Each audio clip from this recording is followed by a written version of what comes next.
1 in 3 women is sexually assaulted on the dangerous journey north. In fact, many loving mothers give their young daughters birth control pills for the long journey up to the United States because they know they may be raped or sexually accosted or assaulted. Nearly 50 migrants a day are being referred for urgent medical care. Vast quantities of lethal narcotics are flooding through our border and into our communities, including meth, cocaine, heroin, and fentanyl. Drugs kill 78,000 Americans a year and cost our society in excess of $700 billion. Heroin alone kills 300 Americans a week, 90% of which comes across our southern border. We can stop heroin. Illegal immigration reduces wages and strains public services. The lack of border control provides a gateway, a very wide and open gateway, for criminals and gang members to enter the United States, including the criminal aliens who murdered a brave California police officer only a day after Christmas. I've gotten to know and love angel moms, dads, and family who lost loved ones to people illegally in our country. I want this to end. It's got to end now. These are not talking points. These are the heartbreaking realities that are hurting innocent, precious human beings every single day on both sides of the border. As a candidate for president, I promised I would fix this crisis, and I intend to keep that promise one way or the other. Our immigration system should be the subject of pride, not a source of shame, as it is all over the world. Our immigration system should be the envy of the world, not a symbol of disunity and dysfunction. The good news is these problems can all be solved, but only if we have the political courage to do what is just and what is right. Both sides in Washington must simply come together, listen to each other, put down their armor, build trust, reach across the aisle, and find solutions. It is time to reclaim our future from the extreme voices who fear compromise and demand open borders, which means drugs pouring in, human trafficking, and a lot of crime. That is why I am here today to break the logjam and provide Congress with a path forward to end the government shutdown and solve the crisis on the southern border.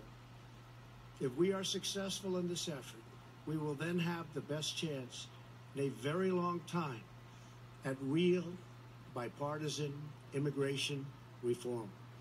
And it won't stop here. It will keep going until we do it all.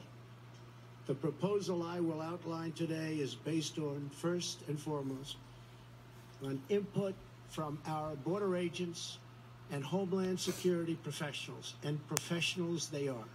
They know what they're doing. It is a compassionate response to the ongoing tragedy on our southern border. In recent weeks, we have met with large numbers of Democrat lawmakers to hear their ideas and suggestions. By incorporating the priorities of rank-and-file Democrats in our plan, we hope they will offer their enthusiastic support, and I think many will. This is a common-sense compromise both parties should embrace. The radical left can never control our borders. I will never let it happen. Walls are not immoral. In fact, they are the opposite of immoral because they will save many lives and stop drugs from pouring into our country.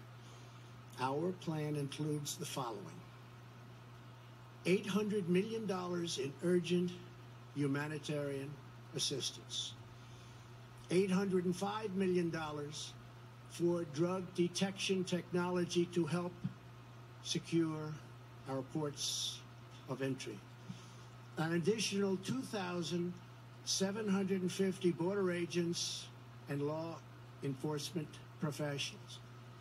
75 new immigration judge teams to reduce the court backlog of, believe it or not, almost 900,000 cases. However, the whole concept of having lengthy trials for anyone who sets one foot in our country unlawfully must be changed by Congress. It is unsustainable. It is ridiculous. Few places in the world would even consider such an impossible nightmare. Our plan includes critical measures to protect migrant children from exploitation and abuse.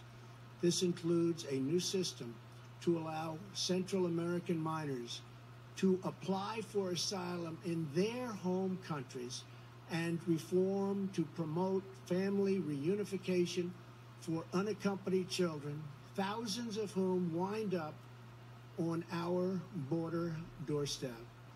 To physically secure our border, the plan includes $5.7 billion for a strategic deployment of physical barriers, or a wall. This is not a 2,000-mile concrete structure from sea to sea. These are steel barriers in high-priority locations. Much of the border is already protected by natural barriers such as mountains and water. We already have many miles of barrier, including 115 miles that we are currently building or under contract. It will be done quickly. Our request will add another 230 miles this year in the areas our border agents most urgently need. It will have an unbelievable impact. If we build a powerful and fully designed see-through steel barrier on our southern border, the crime rate and drug problem in our country would be quickly and greatly reduced. Some say it could be cut in half. Because these criminals, drug smugglers, gangs, and traffickers do not stop at our border. They permeate throughout our country, and they end up in some places where you'd least expect them. They go all over our country.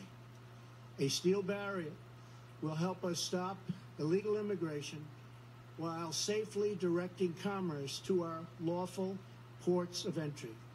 Many of these security ideas have been proposed by Democrats themselves, and all of them have been supported by Democrats in the past, including a physical barrier wall or fence.